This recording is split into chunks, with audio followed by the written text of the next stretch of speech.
Hey there, mga my loves, Virgo. Thank you so much for always being here with me in this channel, babe. So before we start now, let me just greet everybody first.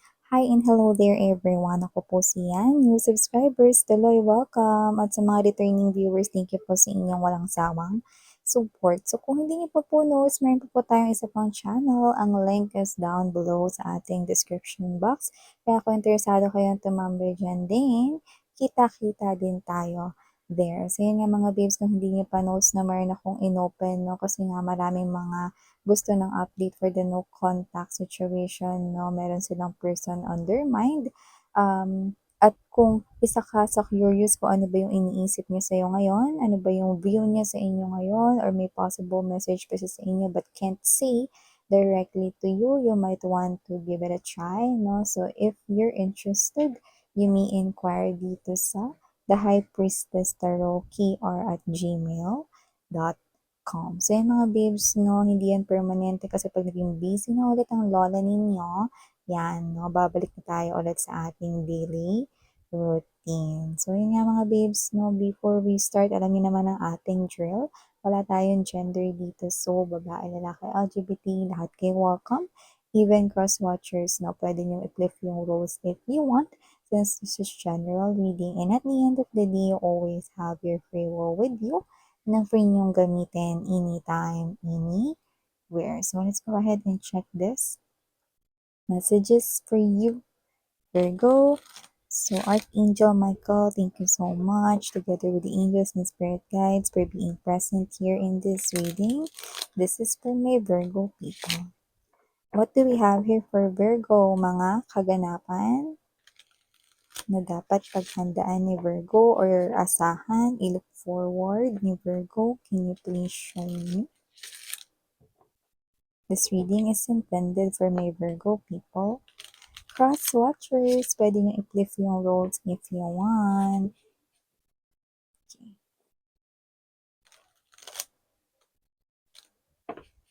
Virgo.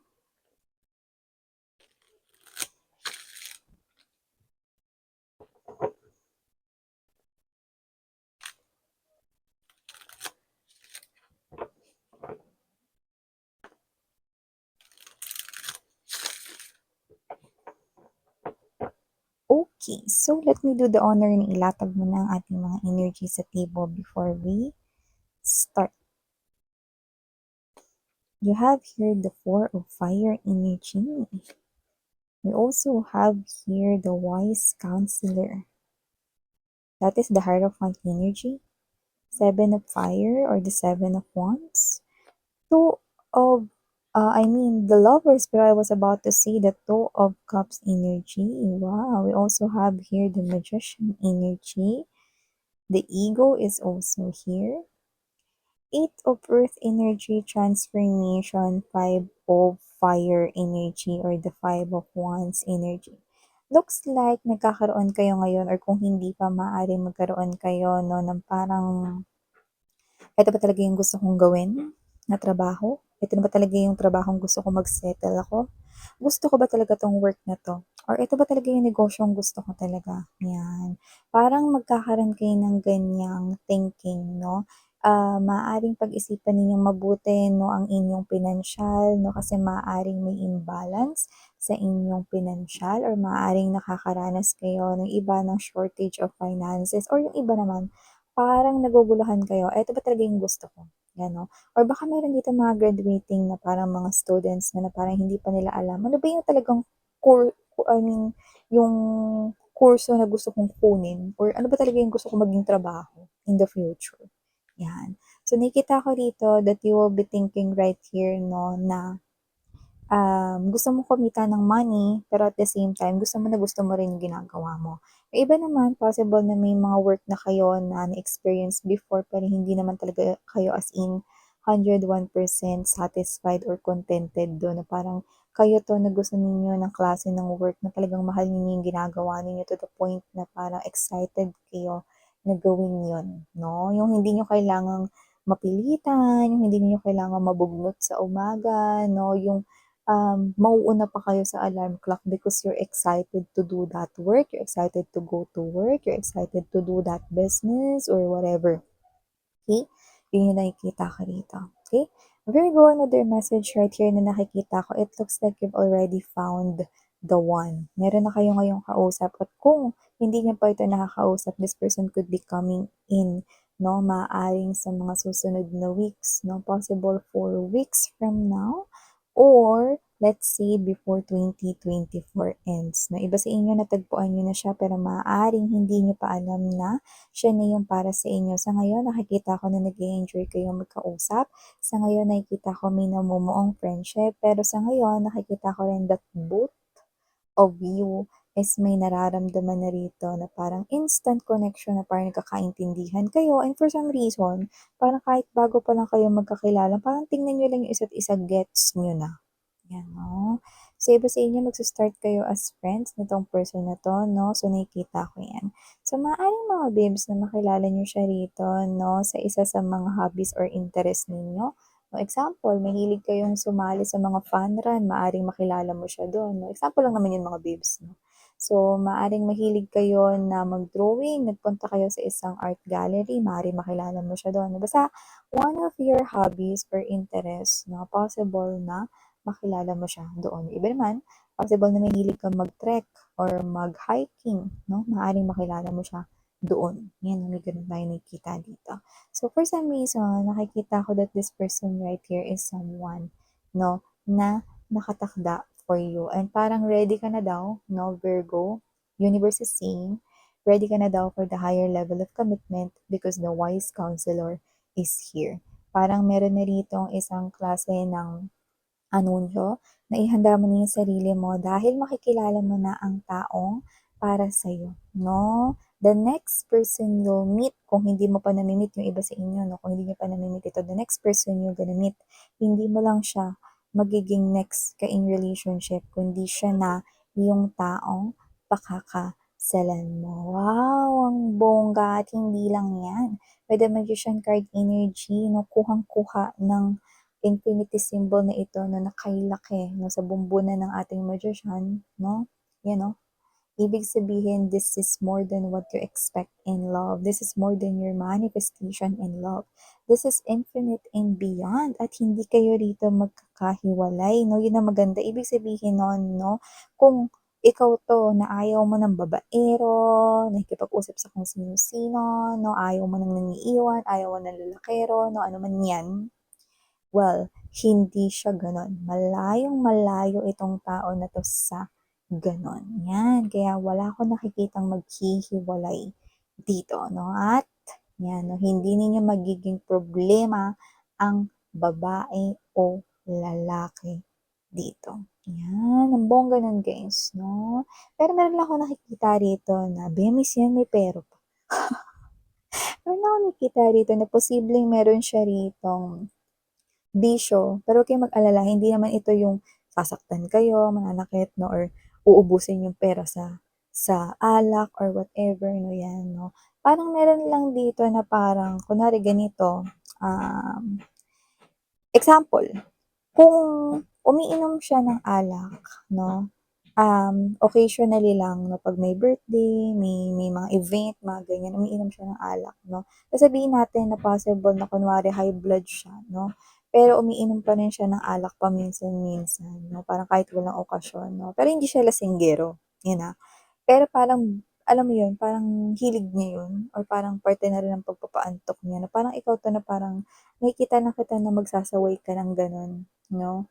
Pero at the same time, nakikita ko makukuha ka rin niya sa lambing. Kaya medyo mag-ingat ka do'n. So, nakikita ko dito mga babes, kung sino naman 'tong energy na 'to, na very loving energy, 'yan, 'no. Parang kunwari, "Oh, babe, masyado ka ng nakakadami sa kape, bawas-bawasan mo 'yan." 'Yan, oh, parang gano'n. Parang may gano'n ka, 'no, na parang ano-ano sa kanya, "Sinabihan na kita, 'wag kang iinom niyan, sumasakit pa yung ulo mo, halika nga dito." Gano'n. So, whatever the case may be, gano'n ko lang naman nakikita. Wala naman kayong dapat ipag-alala na bibili siya ng alak ta's hindi niya bibilhin yung pampamalengke ninyong ulam, 'no, wala namang gano'n. So, nakikita ko dito na kung sino 'tong energy na 'to, na this is someone here also na talagang unang beses ka pa lang niya nakilala, 'no, parang may naramdaman na siya agad sa inyong kakaiba, 'no, parang gusto niyang kumunik sa inyo and for some reason, alam mo yung gagawa at gagawa sa universe ito ng paraan para mas mapaglapit pa kayong dalawa. Yan. Yung iba sa inyo maaari niyo siya makilala through a long-time friend or through a family or relative member. So maliban diyan, Virgo, nakita rin ako dito ng posibleng may mga magpainit ng ulo mo sa mga susunod na araw at posibleng ito yung mga either tsismoso-tsismoso sa paligid mo or mga katrabahong walang magawa. Yun yung nakita ko dito. So, kung sino man sila, no, possible na ma-irritate ka daw, sabi ng yung mga angels and guides, kasi possible na parang mafe-feel mo ikaw yung main target or yung parang ikaw yung parang pinupunteriya nila na parang ikaw yung napapansin ngayon, no? Parang um, hinahanapan ka ng mali, hinahanapan ka ng butas kumbaga, 'no. So, kung sa trabaho man 'yan or kung sa mga kapitbahay man 'yan 'no, hayaan mo na lang, 'no. Just do your work, 'no, and also 'no, check mo na lang maigi, 'no, para hindi sila maka-spot ng, puwede nilang maipangtira sa'yo or maipang-ano, ipanglaban sa'yo, ayan. Lahat naman nagkakamali, 'di ba? Typo error or whatever 'no, parang ito kasi hindi ko alam kung anong mga trip nitong mga 'to 'no, pero maaaring merong something sa'yo kung bakit sila naiinis. Kasi parang I think yung iba matagal mo na silang basher. Yung hindi ka artista pero may basher ka, yung nakita ko dito. So, iba siguro possible may inggit sa'yo 'no, pero iba kung may inggit man sa'yo possible na hindi sa trabaho. Possible na sa iyong physical appearance. Kasi iba sa inyo nakita ko dito na posibleng ano kayo, meron sa inyo na wala sila. Yan, sabihin natin ganito, kunwari makinis yung skin mo 'no, ta's siya may insecurity siya na possible na without makeup, hindi healthy looking yung skin niya, yung mga gano'n 'no. So, just take how that resonates 'no. Puwedeng iba yung reason 'no, pero yung iba hindi talaga work related 'no, puwedeng inggit lang kasi mas maganda ka, gano'n 'no. Ibig sabihin parang ina-admit niya na rin na talagang mas maganda ka or mas pogi ka kaysa sa kanya, 'di ba? So, may gano'n tayong nakikita. Insecurities kung tawagin 'yun, Virgo. So, maliban diyan honey, nakikita ko rin dito mga babes 'no, na meron ditong energy na nagbabago na. So, posibleng kapatid mo ito, posibleng friend mo ito 'no, na parang kung sino man 'to possible na panay to order, panay bili, panay, gala, panay labas 'no. Pero ngayon parang maririnig mo siya na parang, "Uy, bumili siya ng alkansya," or nag-iipon na siya ngayon or parang, "Ay, hindi ka ba bibili? 'Di ba ito yung favorite mo?" Na, "Ay, sa susunod na lang ate."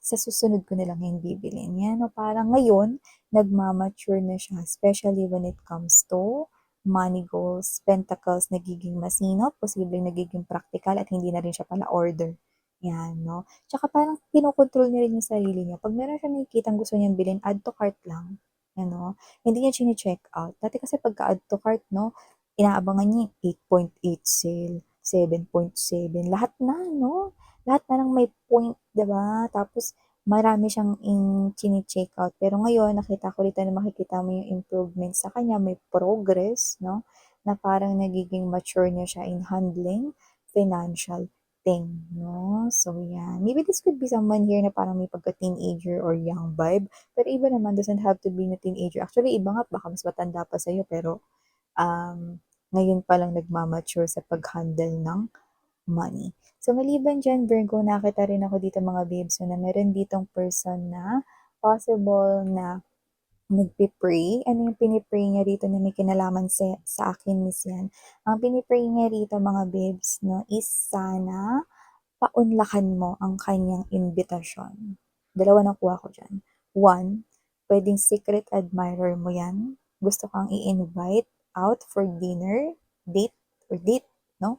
Kahit hindi dinner, no? Invite ka to go out, kasama siya, yung kayong dalawa lang. Second, yan yung energy na sana pagbigyan mo siya, no, na makasama ka. Kahit na ilang minuto lang 'no, parang almost feels like na nagbibig siya ng time sa'yo doon. So, possible na parang sinasabi niya sa'kin, kailangan ko makausap si Virgo. And that is an energy here of someone undergoing transformation 'no. So, kung sino man siya possible na may nagawa yung kasalanan. sa'yo. Yan, no? Pero iba sa inyo, secret admirer yun, gusto kayong i-date, no? Or makausap, no? Heart to heart talk. Yan. So, maliban dyan, nakita rin ako dito ng mga energy na may mga lalapit sa inyo. Huwag masyadong magtiwala kasi nakikita ko ng iba sa kanila ay hindi katiwa-tiwala. Yeah, okay. So, kahit nakilala nyo na sila, no? Hindi ko pa rin pinagkakatiwalaan ang kanilang energy, no? At bakit ko yun nararamdaman? Kasi alam kong hindi ka rin ganun nagkakatiwala sa kanila. So, piliin mo lang dito, mga babes, na ang inyong tutulungan, ang inyong i-approach kasi hindi lahat ng mga yan nakakilala mo ay totoo at nagpapakatotoo sa iyo. So, yun ito ang mga mensahe para sa iyo, Virgo. Maraming salamat sa oras mo. And sarang iyo, love and light. Annyeong.